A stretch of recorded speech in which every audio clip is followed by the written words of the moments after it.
Range support is just going to be a little bit more useful than melee support. Range support is just going to be a little bit more useful than melee support. Hello everyone and welcome on back to the channel. The 3 elite specializations for the Antiquary, Ritualist, and Paragon were recently shown off to us in full. We got gameplay, we got traits, and we got utility skills, and also the developer's thought process behind all of these elite specializations. And I must admit, this has been very insightful. One profession in particular, the thief, is getting the Antiquary, and the Antiquary was maybe a little bit of a mixed bag in terms of its community reception. I still think that some people might not enjoy the overall theme of it, but I have heard more people being somewhat excited to test this out in person. I think the trailer didn't really do it much justice, and I can say, personally, I was much more impressed with the live stream of the Antiquary than the trailer. So, let's begin with the Antiquary, talking about its gameplay mechanics, its traits, its utility skill type, and my overall reaction. So the Antiquary utilizes a new form of steel known as Scrit Snatch. This is your F1, and it will give you 2 randomized antique artifacts to utilize. Now, you currently have a selection of 8. You have 4 offensive and 4 defensive. As it is right now, you can get a mix of either 2 offensive or 2 defensive. However, you have certain traits that will guarantee that you get at least 1 offensive and 1 defensive. And there's this constant through line of randomness throughout the elite specialization. You have the randomness on the profession mechanic with your F abilities, and then you also have randomness that exists in your utility skills with the double-edged effects. As for the actual profession mechanic of the F skills, I found these to be pretty cool. I liked them. Most of them were really well received in my opinion. They felt cool, they had nice lore ties. I personally didn't love the Metal Legion guitar one. I think that one just feels very much out of place, and I personally would love to include a whip. And this is actually the only tooltip I have made in terms of an idea, a recommendation. I know a lot of people have been talking about this as like the Indiana Jones spec, and it's at least referential, and I think it'd be cool if we had a whip. And what lore tie does a whip have other than the Nightmare Court? But then also you would perhaps have to replace this or add another artifact, so you can have an even number of like 5 offensive, 5 defensive, but you could also just replace that guitar with this if you wanted to, but who knows? And so that's my overall opinion about the profession mechanic. And then when it comes to the utility skills with the double-edged effects, I thought these were pretty okay. As it is right now, the numbers were a little mysterious because you never know what stats they're running with. And also it's beta, so the numbers can change at any moment. As for the overall gameplay mechanic of it, I think it's pretty cool. You're running the risk of popping these a second time, and the faster you pop them between your first use, it has a greater cooldown, and that greater cooldown incurs a higher chance of it backfiring. So if you only have like 1 or 2 seconds left on the ability, chances are you probably won't incur a backfire. You might. Or if you pop an ability and it has like 15 seconds left on its cooldown and you pop it at 14 seconds, you might not incur that backfire and you might get lucky and get another proc of this utility skill. And I do enjoy that. I think there's a fun element of RNG with that. I would say that maybe some of those backfire abilities could, or the actual initial effect of those abilities could be slightly stronger, just to incentivize players to possibly use a backfire, to at least contemplate using a backfire. If the initial effect isn't as strong, you might not really feel like it's worth gambling with that backfire mechanic. Speaking of effects, I think the standout utility skill for the Antiquary was its elite skill, which summons a bunch of Scrit around you, and while you're in this field, you get constant interval pulses of your F2 and F3 abilities. So you're getting constant refreshes on your antiques, on your artifacts, to utilize them and to cycle through them. And there's a whole lot of trait interactions with you using those. So this elite skill might have the potential of being extremely strong. And that leads us to the traits. The traits are pretty cool. I have really no suggestions for the traits other than maybe giving them like something like self-quickness on one of their Grandmaster traits, I believe. But in regards to the traits, I love how they emphasize specific control over those artifacts. You're able to take a trait that allows you to reshuffle them if you don't like your selection. It allows you to be guaranteed 1 offensive and 1 defensive. And then there are certain traits, including combinations with core thief traits, that will allow you to utilize all of your artifact abilities, so you no longer have to choose between one or the other. All in all, Antiquary is exciting. I'm actually going to be playing this in the beta with a smile on my face. And then if I continue to play it and I don't really enjoy it, maybe I'll have to shift my ideas and my overall feedback. But as it is right now, I think Antiquary looks pretty good. I like that it's kind of a pure DPS spec. That was the Antiquary, and moving on to the Paragon. Now the Paragon is the Warrior Elite specialization, and this one was pretty good. It was pretty solid. It was somewhat simplistic. I know people had mentioned, at least visually, that they were missing out on some of those wing effects. You only get to see the wings pop up on the Elite skill, which I think the wings should also pop up on the Chance, just to, you know, fulfill that Paragon fantasy. So that would be my one piece of feedback when it comes to the visual element of the class. The profession mechanics include a new set of F abilities. You have your weapon burst, which is locked at a burst level 1 because you have 3 charges, very similar to Spellbreaker. And then you get access to F2, F3, and F4. These are your Chance, which are AoE supportive effects. One of them is more about building might, one of them is about healing, and the other is more so about stun breaks and maintaining in battle. Now, these have increased effects if you use them with a higher resource gauge, which is new. It's called motivation, and you gain motivation from a few different ways. There's a trait that you just automatically have, which is where when you use your weapon abilities, you'll gain motivation when you use your 4th and 5th ability. And then also, when you are utilizing your Chance and those refrains, I believe it stacks up motivation on the character. So it does incentivize you to kind of cycle through them a little bit more. My one critique on this would be to also give you access to motivation building off of your burst skill, off of your weapon burst skill, just so that you don't have to spam them necessarily. There are elements to this that I think are...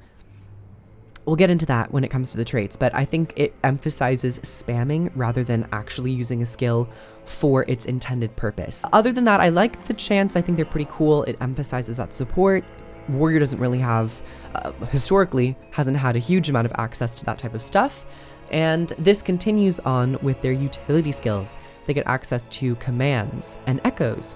These commands are essentially area shouts that will then proc a secondary, or the same effect, but a second time around you after a short delay.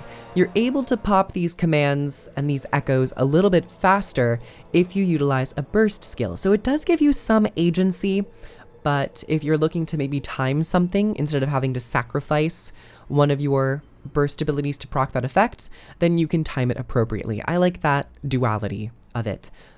My one idea around this is that they're all centered around you in a circle.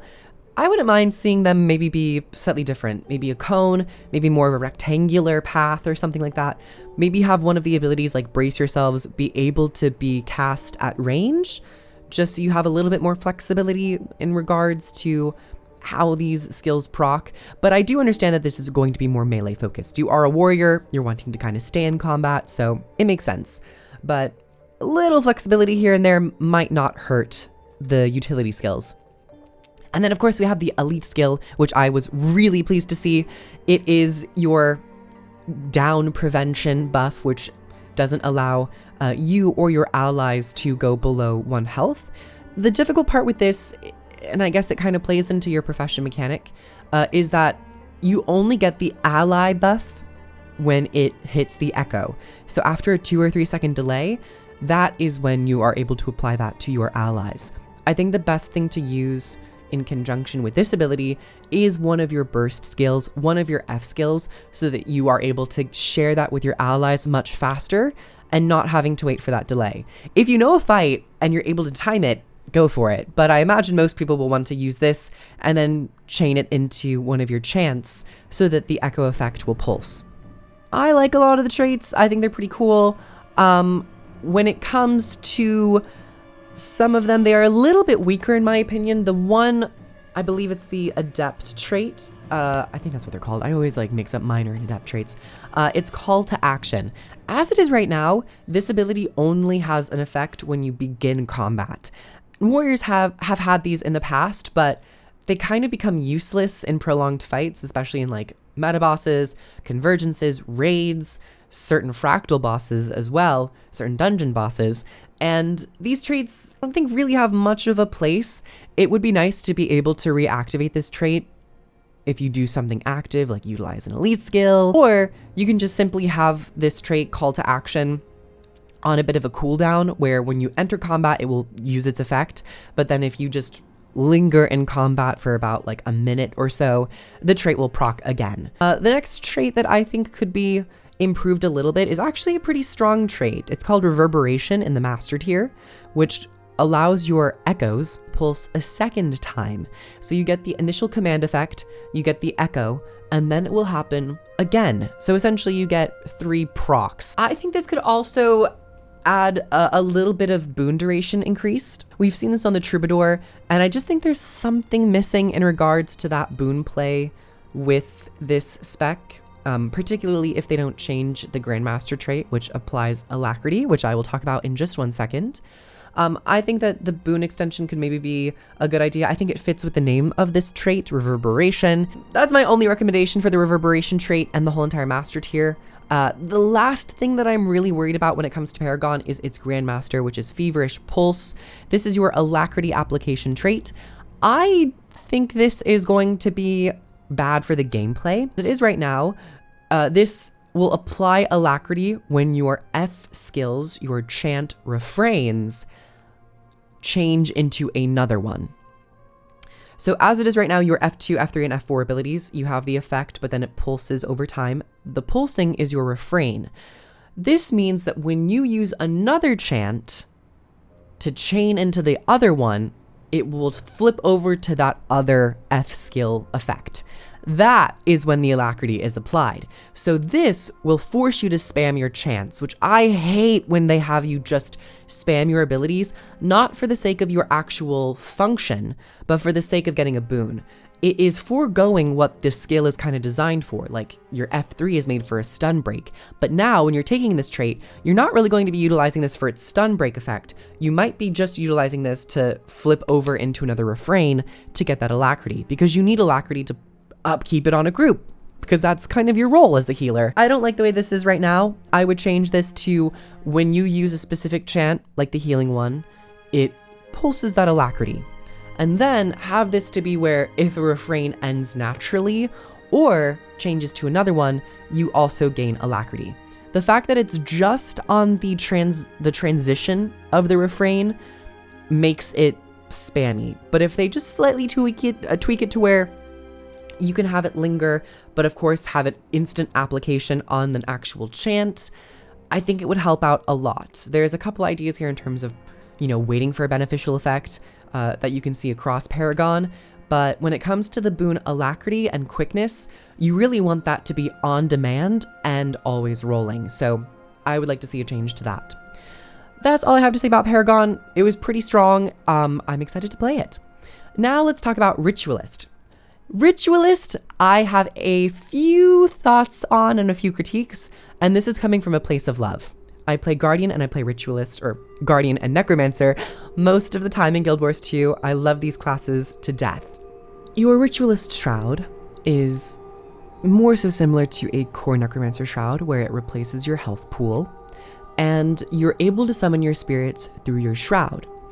This is pretty cool. I like the spirits. I think they're very appropriate for Ritualist, and I like the way that your auto attack increases in damage as you have more spirits up. Your 5th ability is also the way you're able to move around your spirits to shadow step and teleport to various locations. It also teleports you, which is a nice little mobility element. My critique about the spirits for one of them. In the stream, they talked about how this is going to be ranged support, but the way that some of them are summoned, particularly the healing one, it's not ground targeted. So you can't actually position this in a strategic way if you need to. It's summoned around you with only a 300 radius effect, which, out of all of the radius effects in this patch, or this batch of elite specializations, is strange because most of them have been 360 effects. I would have the preservation spirit be able to be summoned at a target location so you can have more control over that specific support effect. It also then will, as I said on stream, as it attacks enemies, it will heal allies around it. It looked like it was healing at times, but I'm not sure if the radius was just too small. Sometimes it wouldn't proc. It just might be a little buggy at the moment. I almost questioned if you could have the auto attack on the Shroud. I believe it's called Essence Blast.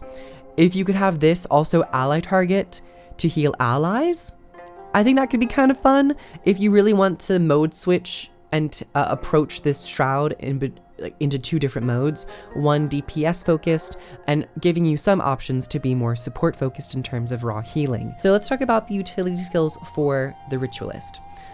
These are weapon spells, and they talk about how weapon spells in Guild Wars 1 were ally target, but in Guild Wars 2, ally targeting is not the easiest. It's not the most convenient. And I agree, I think the game is coded improperly where when you are ally targeting, it does not prioritize player characters. It will hit minis, it will hit pets, it will hit clones that have already been shattered and are not physically on the map anymore. And then it will sometimes hit actual players. I really wish that they would spend some time to figure out what the hell is wrong with that programming and to maybe refine it, because I do think ally targeting is a potential in this game. It just is not convenient at the moment. And that also ties into like party frames and how strange they can be. That being said, I do think that there is a place for ally target features and or options that players can have at their disposal if they so desire. When it comes to the utility skills, in Guild Wars 1 they used to be ally target. In Guild Wars 2, they're going to give you the most powerful effect to the player character and then share a minor effect of that to allies around you in a 300 radius. Once again, very strange. I would personally love to see them have the option to still ally target these effects onto a specific target if you so desire. This means that that specific ally will have the stronger effect for those buffs, and then similarly, any allies around that specific target will get a slightly weaker version. I think this could be a nice way to just emphasize ally targeting if you have someone who likes to do it, and also getting a little more out of it. So if you are prioritizing one target like a tank or someone who's taking a lot of damage, you can give them more blocks. You can give them more of that lifesteal. You can make sure that they get that elite ability at a stronger amount. Having that choice, I think, could add a little bit extra strategy for those players who want to strategize and are looking to have greater impact for their support capabilities, rather than just those DPS players who are looking to get a lot of those benefits for themselves. When it comes to the actual utility skills, I think some of them could be slightly differentiated, like Splinter Weapon. I think that one is where you could have the vulnerability. And then when it comes to Nightmare Weapon, I think you could probably add some condition damage to this, like Torment. There currently isn't a lot of condition damage on this. However, power builds do get increased power damage based off of the number of conditions on an enemy with one of its summons. And then when it comes to the actual traits, this is where I could see a few extra boosts. As it is right now, the Adept trait, or the minor trait, the Grandmaster minor trait, is Ruptured Souls. This is what gives you access to your F2, F3, and F4 Rupture skills, where you can detonate your spirits to gain some beneficial effects.